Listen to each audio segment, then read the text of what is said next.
कासगंज में शहीद हुए सिपाही देवेंद्र सिंह को पूरे राजकीय सम्मान के साथ पुलिस लाइन में गार्ड ऑफ ऑनर दिया गया। आगरा जोन के एडीजी अजय आनंद, कासगंज के एसपी मनोज सोनकर और डीएम समेत तमाम अधिकारियों ने उन्हें श्रद्धांजलि दी। वहीं यूपी के डीजीपी एचसी अवस्थी ने हमले के आरोपियों पर कड़ी कार्रवाई का भरोसा दिया। ये तस्वीरें आपको दिखा रहे हैं। शहीद देवेंद्र को श्रद्धांजलि देते हुए गार्ड ऑफ ऑनर भी दिया गया पूरे राजकीय सम्मान के साथ। कासगंज में शहीद हुए सिपाही देवेंद्र सिंह को पूरे राजकीय सम्मान के साथ पुलिस लाइन में गार्ड ऑफ ऑनर दिया गया। उसकी तस्वीरें हम आपको दिखा रहे हैं। आगरा जोन के एडीजी अजय आनंद, कासगंज के एसपी मनोज सोनकर और डीएम समेत तमाम अधिकारी इस दौरान मौजूद रहे। इस तरह की जो पुलिस पर हमला करने की वारदातें हैं, इनको हम गंभीरता से लेते हैं और जो भी अपराधी पूर्व में अपराध किए हुए हैं या इस तरह की कोई दुस्साहस कर रहे हैं, उनको जो कानून की प्रक्रिया है उसमें कड़ी से कड़ी कार्रवाई करते हुए उनको दंड दिलाएंगे। और इसमें यूपी पुलिस का और हमारे जवानों का रिजॉल्व, हमारे अधिकारियों का रिजॉल्व जो है उसको कोई शक नहीं कर सकता, उसको कोई चैलेंज नहीं कर सकता। इसमें आप पहले भी देख चुके हैं कि हमने अपराधियों के खिलाफ बहुत कड़ा रुख अख्तियार किया है और वो रुख ऐसा ही रहेगा आगे, ये आपको हम एश्योर कर रहे हैं। उधर कासगंज हमला मामले में पुलिस को बड़ी कामयाबी हाथ लगी है। पुलिस ने कासगंज के मुख्य आरोपी मोती धीमर के भाई को मुठभेड़ में मार गिराया।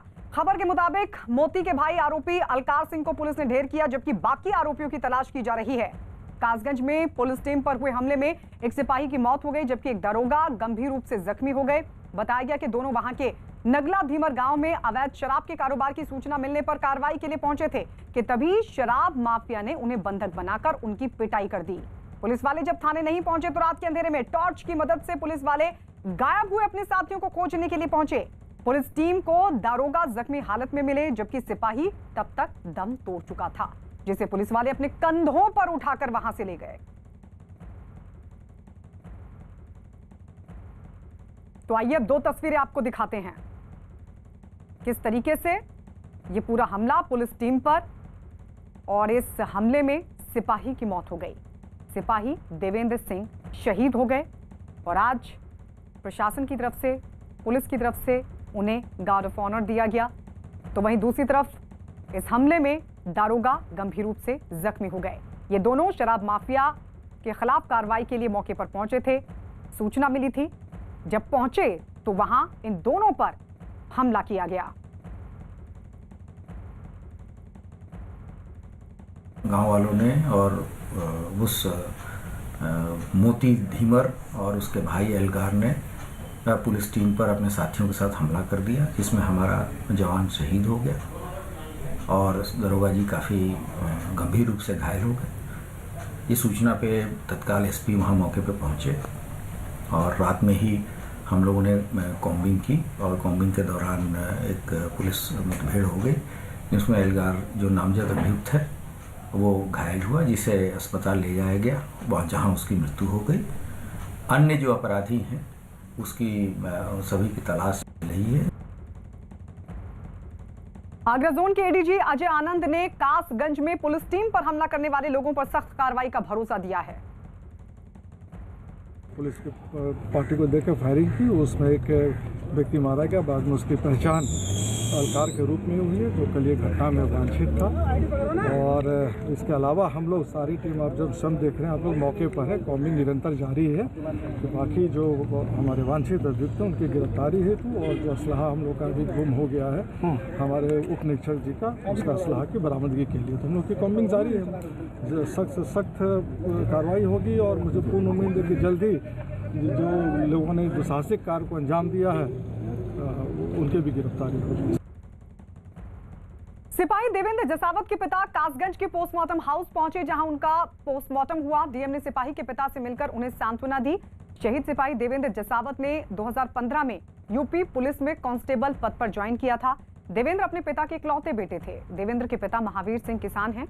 घटना की खबर मिलते ही पिता रात में ही रिश्तेदार के साथ कासगंज रवाना हो गए थे। तो सदमे में है पिता, इकलौता बेटा जो इस हमले में शहीद हो गया। हालांकि अब परिवार में मातम पसरा है और परिवार का यही कहना है कि जल्द से जल्द खाकी पर हमला करने वाले खलनायकों को सलाखों के पीछे पहुंचाया जाए। शहीद हुआ है उसकी तो मान लो बदला लेना चाहिए। कब भर्ती हुआ था इसकी? 15 में। शादी भैया 17 में। फतेह बा ने फोन लगायो मेरे लिए, मानी पापा जी क्या कर रहे हो? मैं जो मेरे बेटा मैं कुछ नहीं कर रहा हूँ, मैं तो पानी गेहूं में देकर नीचू हो गया हूँ मैं, और तो कुछ नहीं, मैं बैठा हूँ। ये तो आलू फालू कब खुदेंगे, कैसे का है, आलू की खेती के बारे में पूछ रहा हूँ। सिपाही देवेंद्र जसावत का घर आगरा में है। उनके शहीद होने की खबर मिलते ही गांव में मातम पसर गया। बड़ी संख्या में गांव के लोग जमा हुए और सिपाही के रिश्तेदारों को संभाला। देवेंद्र की 2017 में शादी हुई थी। उनकी 2 बेटियां हैं। बड़ी बेटी वैष्णवी 3 साल की है, जबकि छोटी बेटी 4 महीने की।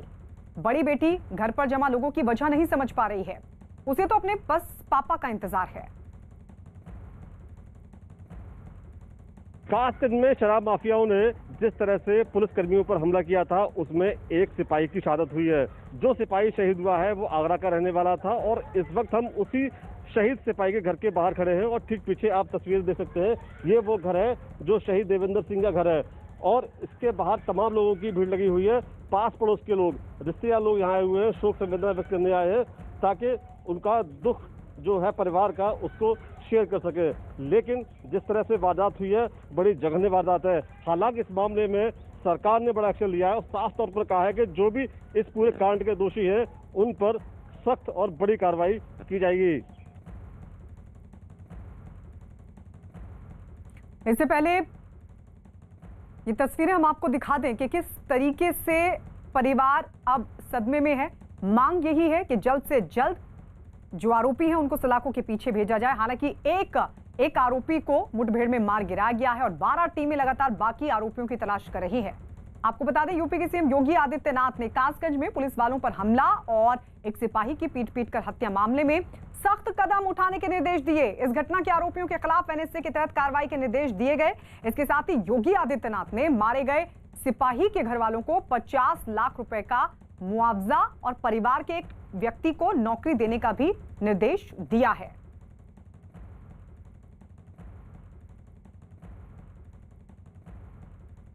आइए एक बार फिर आपको ये पूरा मामला बताते हैं कि कब कब हुआ क्या क्या। सीएम योगी आदित्यनाथ के सख्त रुख के बाद पुलिस ने तेजी से कार्रवाई की और जल्द ही उसे एक बड़ी कामयाबी भी हाथ लगी जब वारदात में शामिल एक आरोपी को मार गिराया गया।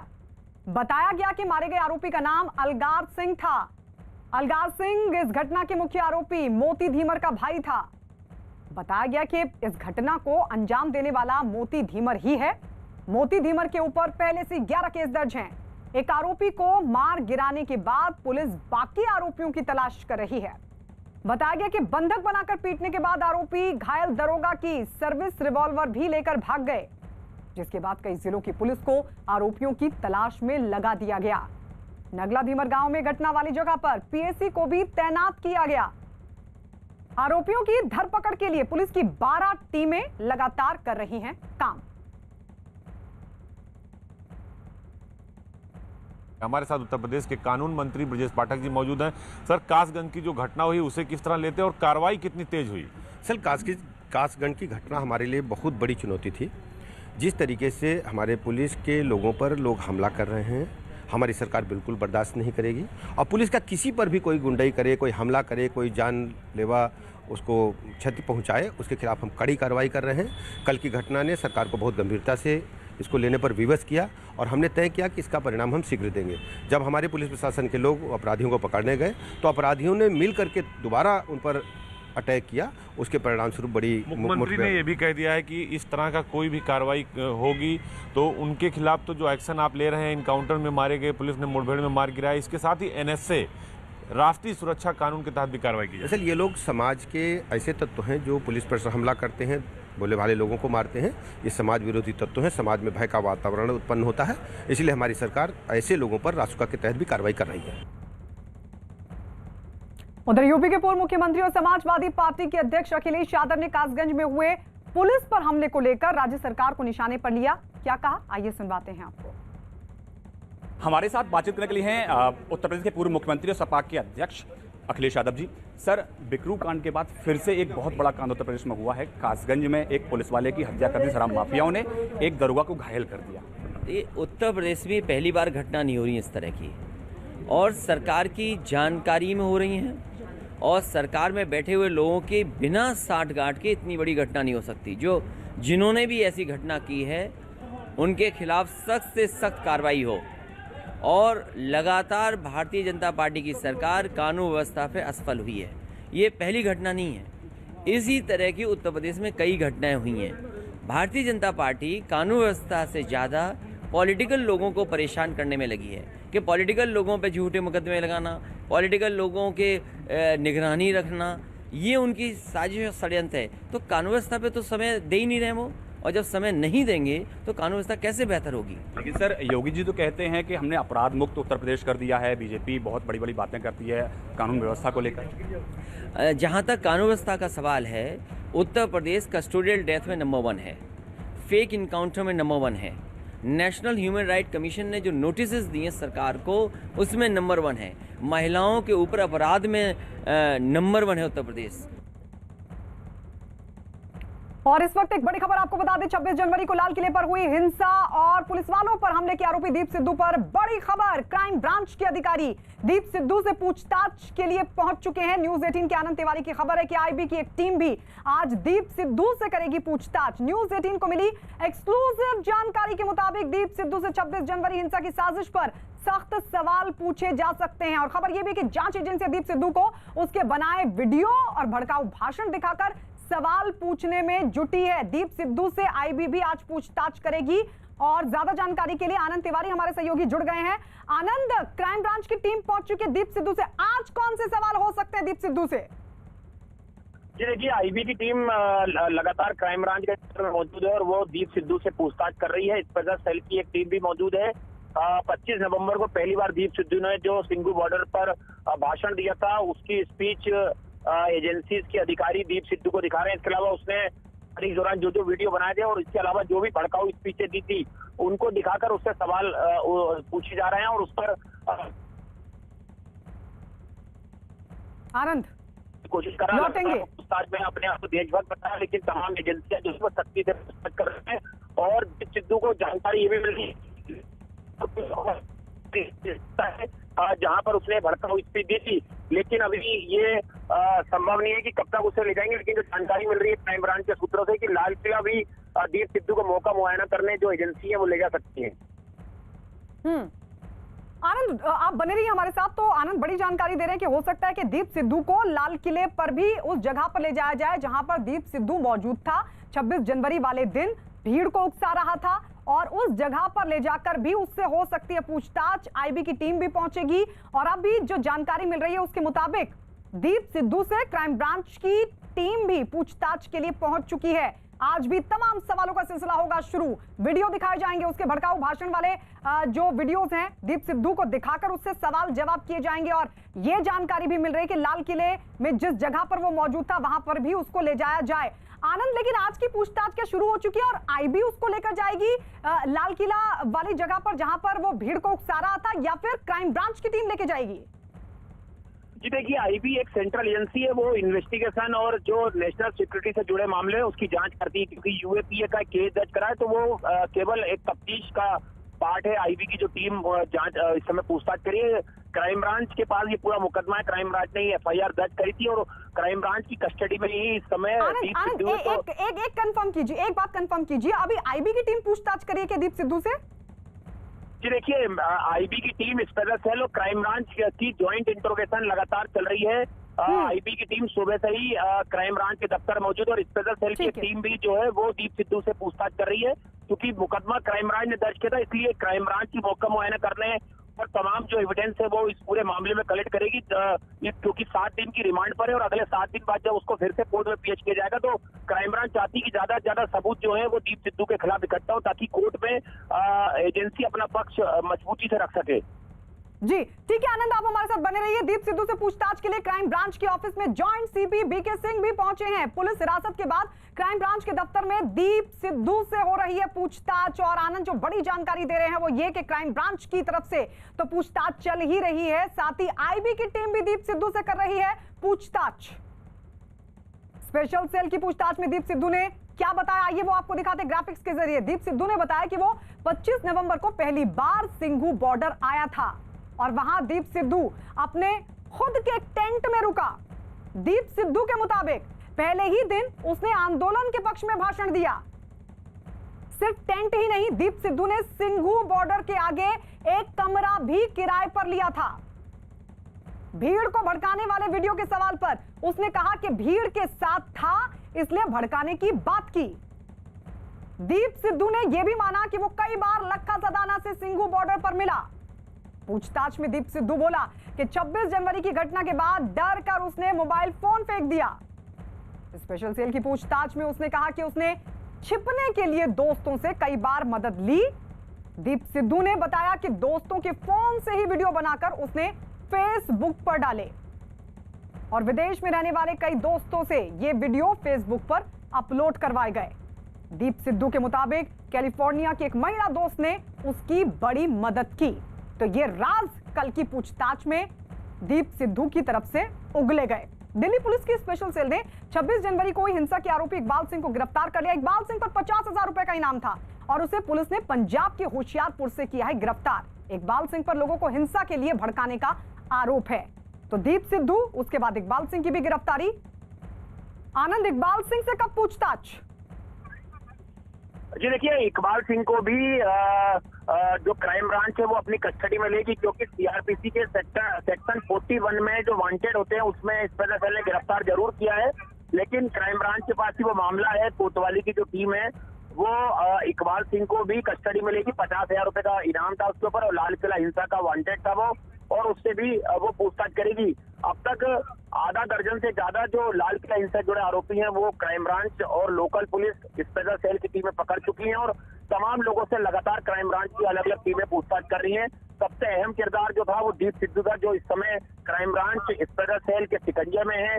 सेंट्रल एजेंसी जो है, इन्वेस्टिगेशन की एजेंसी है, वो भी लगातार उससे पूछताछ कर रही है। जिस आईबी का जो हमने आपको जिक्र करा वो लगातार उससे पूछताछ कर रही है और तमाम जो बड़े अधिकारी हैं, ज्वाइंट सीपी बीके सिंह है, डीसीपी मोनिका भारद्वाज है और तमाम एसीपी हैं, वो भी क्राइम ब्रांच के दफ्तर में मौजूद हैं। स्पेशल सेल के भी कई एसीपी जो हैं वो इस समय क्राइम ब्रांच के दफ्तर मौजूद है और वो लगातार दीप सिद्धू से पूछताछ कर रहे हैं। जो उसने वीडियो बनाए थे, जो उसने स्पीच दी थी, उनको सामने रखकर उन्हें दिखाकर दीप सिद्धू से कई सवाल दागे जा रहे हैं और जानकारी ये भी मिल रही है कि आने वाले वक्त में दीप सिद्धू कई ऐसे खुलासे कर सकता है जो किसान आंदोलन की दशा और दिशा को आगे तय कर सकते हैं, क्योंकि दीप सिद्धू लगातार ये दावे करता रहा है कि उसने भड़काने का काम जरूर किया, लेकिन किसान आंदोलन में उसने कई बार किसानों को समझाने, किसानों के सामने अपना पक्ष रखने की बात कही थी, लेकिन उस किसानों ने उसके बाद। ठीक है आनंद, लौट रहे हैं आपके पास। 26 जनवरी को लाल किले पर हुई हिंसा और तोड़फोड़ की जांच में जुटी दिल्ली पुलिस को 2 दिन में 2 बड़ी कामयाबी हासिल हुई है। आपको बता दें, स्पेशल सेल ने हरियाणा के करनाल से लाल किला हिंसा के मुख्य आरोपी दीप सिद्धू को गिरफ्तार कर लिया और एक और आरोपी इकबाल सिंह को भी पंजाब की होशियारपुर से गिरफ्तार किया है। तो ये 2 आरोपी अभी तक गिरफ्तार हो चुके हैं। शिकंजे में दीप सिद्धू, 1 लाख रुपए का इनामी, मुख्य आरोपी भी दिल्ली हिंसा का। तो वहीं दूसरी तरफ इकबाल सिंह, जिसकी लगातार पुलिस को तलाश थी, उसे होशियारपुर से गिरफ्तार कर लिया गया। दोनों से पूछताछ का सिलसिला बना हुआ है। इकबाल सिंह से भी पूछताछ होगी, कस्टडी मांगी जाएगी, लेकिन फिलहाल दीप सिद्धू से क्राइम ब्रांच की टीम पूछताछ कर रही है और आईबी की टीम भी कर रही है पूछताछ। मैं तो ਤੁਹਾਨੂੰ ਕਿਹਾ ਸੀ ਉਦੋਂ ਕੈਮਰੇ ਤਿਆਰ ਰੱਖੋ, you didn't even listen. I gave you the hint 3 hours before. ਮੈਂ ਕਿਹਾ ਭਾਜੀ ਆਪਣੇ ਕੈਮਰੇ ਤਿਆਰ ਰੱਖੋ, ਤੁਸੀਂ ਮੇਰੀ ਗੱਲ ਸੁਣਦੇ ਨਹੀਂ ਕਿ ਮੈਂ ਕੀ ਕਰਾਂ। ਪਰ ਉਹਦੇ ਚ ਜਿਹੜੀ ਰਾਈਟਿੰਗ ਦਾ ਪਾਰਟ ਹੈ ਉਹ ਨਹੀਂ ਨਾ ਆਪਣਾ। और इस बीच एक बड़ी खबर, महाराष्ट्र के भंडारा में अस्पताल में लगी आग के मामले में शुरुआती रिपोर्ट आ गई है। 2 नर्सों को हटा दिया गया है।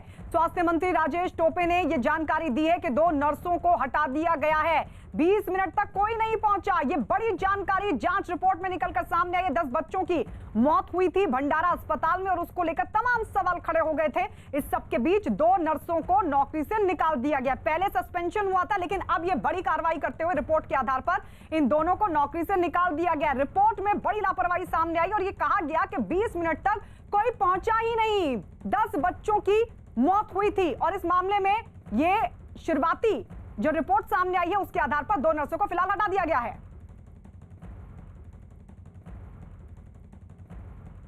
तो आपको बता दें, स्वास्थ्य मंत्री राजेश टोपे ने इस बात की जानकारी दी है कि जो शुरुआती रिपोर्ट सामने आई है इस मामले की, उसमें बड़ी लापरवाही की वजह से 10 बच्चों की मौत, 2 नर्सों पर कार्रवाई, नौकरी से निकाल दिया गया। सर, जो एफएसएल की प्रीलिमिनरी रिपोर्ट आई है, जो रिट्रीव की गई सीसीटीवी, उसमें एक बड़ा खुलासा हुआ है। 21 मिनट तक उस जगह पर कोई पहुंचा नहीं था, अस्पताल के लोग नहीं पहुंचे थे, नर्स, कोई भी डिपार्टमेंट के लोग नहीं पहुंचे थे ताकि बच्चों को बचाया जा सके। देखिए, एक्चुअली जो डिविजनल कमिश्नर के अध्यक्षता में जो कमेटी गठित हुई थी, उन्होंने बहुत डिटेल में रिपोर्टिंग किया है। उसमें फायर एक्सपर्ट्स थे, उसमें यानी पुलिसकर्मी थे, सभी लोग थे कि जो इसमें संबंधित है। जो फॉरेंसिक लैब है, उन्होंने कुछ डिटेल्स पुलिस विभाग को दिया है और पुलिस विभाग के जो एसपी है भंडारा के श्री जाधव वसंत राव, उनसे मैंने डिटेल में बात की है।